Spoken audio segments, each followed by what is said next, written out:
Welcome to the FF Forge. My name is Steve, and it is time for some people's championship weeks rankings here with week 18. Most of you who probably aren't watching this have already had your championship week. Hope everything with that has cleared up or gets figured out. But we're not here to talk about that. We're here to get you some rankings. And in the wide receiver video, I had a longer intro, went over a lot of stuff, so let's just a heads up. Updated rankings will be up on the website www.theFFForge.com as news comes in regarding teams and their plans with players, any players' plans, any news that comes out about players' incentives that they're probably going to try to reach, where we would be able to have some confidence in them or lack of confidence in them, those types of things. And so right on that same note here, just a quick explanation of the colors on these teams. The green highlights are for players who are still playing for the teams that they're on are still playing for seeding. The blue ones are that they're in the playoff hunt, so nothing is locked up, so obviously they're playing for everything. And then the orange are going to be the two teams, New York Giants and Tampa Bay, who are already in the playoffs and they really have nothing to gain or lose, whether they win or lose this weekend. And so the word is that the New York Giants are going to be sitting their starters, so I expecting this to be accurate for Saquon Barkley. All right, so I just highlighted these. So any players who I have a difference of that is 4 or greater compared to the ECR, the Expert Consensus Ranking from Fantasy Pros website, I have highlighted over here. So a positive number would mean that I am above the experts by that many players, as far as my ranking goes. And the red highlighted would be I'm below slash a negative number, and you can see them all over here, but highlighted the ones that I have a big difference with. So you can see them, and if you have any questions, start sick questions about why I have a player where I have them, you can ask those in the comments, and I will get to them as quickly, as swiftly as I can. And one more thing here, so we'll go through this in terms of tiers that I have set up for the position.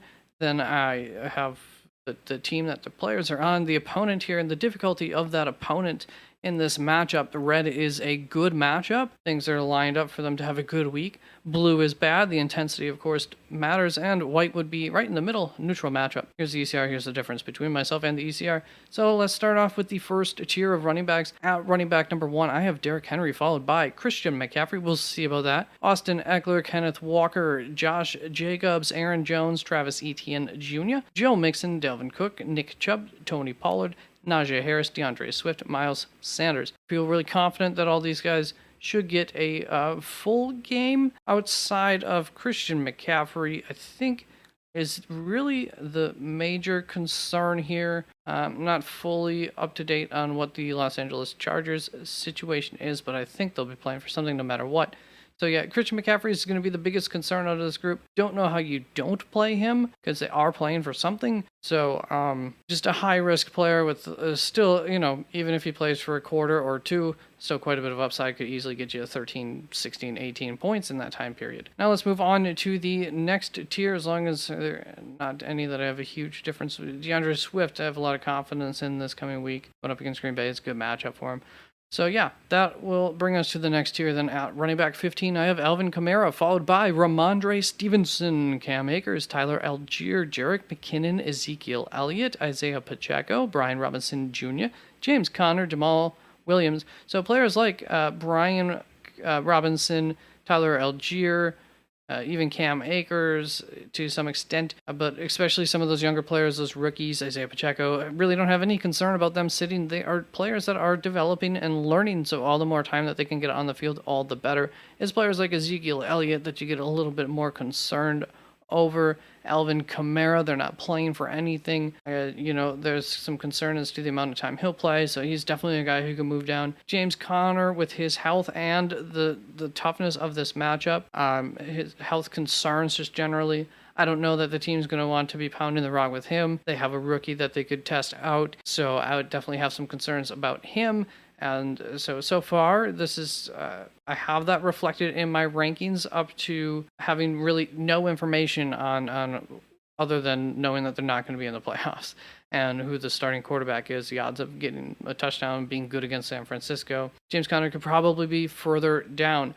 I'm sure he will end up being further down. I just want to hear some news on some teams, hear what they have to say about, even if they're just at least going to be starting their starters. That would be good information to know. Let's move on to the next tier here. At running back 25, I have David Montgomery, followed by J.K. Dobbins, Jeff Wilson Jr., A.J. Dillon, Devin Singletary, Latavius Murray, Zach Moss, Rashad White, and Raheem Mostert. As far as Rashad White goes, as far as the running backs for Tampa Bay go, this is kind of what I'm going to end up. This is essentially how I'm thinking of how they'll be used. Very simplified. Leonard Fournette should get about a quarter's worth of usage. Rashad White maybe about 2 quarters worth of usage, and then they'll go into their reserves after that. So Rashad White may get some usage in the first quarter, have like the second quarter all to himself, a little bit usage in the early third quarter, maybe depending on things is potential. But I'm expecting him to get some rest as well in this game. Not one of the rookies that I'm expecting to have a full workload, but it's also possible that he would get a full workload.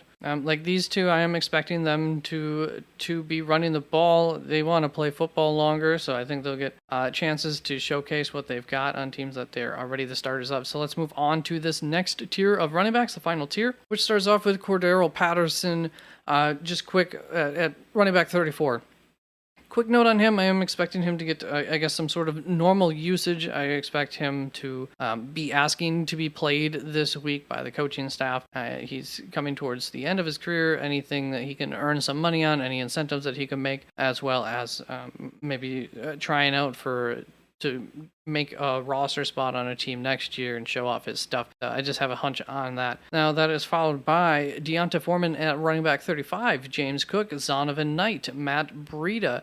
Has everything to do with Saquon Barkley, the expectation that he won't be starting at all. Then Alexander Mattison, Leonard Fournette, Damian Harris, Khalil Herbert, Chuba Hubbard, Gus Edwards, Kareem Hunt, Royce Freeman, and Michael Carter to wrap that up at running back 47. So I think that's it. Let me just zoom back up towards the top here so you can see that again, and we'll just pay attention to the news that's coming out in order to shift players based on that kind of information. And the more flexible you can be with your roster, look at, hey, if X team gets eliminated from the playoffs, do I have a better guy that I could play in the late games? Do I have a better guy I could pick up off of the waiver wire that might end up getting a start instead in that situation? Aren't too bad of things to look at in your little shell on your team that you can better narrow down those types of situations. So once again, if you have any questions, ask me in the comments, and I will also be live, forgot to say this in the wide receiver video, on both Saturday and Sunday is the plan.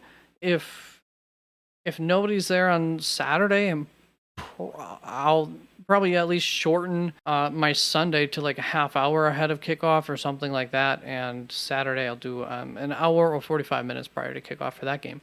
So thank you very much. Quarterbacks and tight ends is in one video this week that came out a couple of days ago now. Actually today as of recording. So yeah, information right now, by the way, hopefully this doesn't kick me in the butt, is 2 days old by the time this video, well, like one news cycle old, because this will come out in the morning on Friday morning?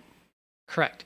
Friday morning, and my running backs, my wide receivers will have come out yesterday, so yesterday's news was not included here.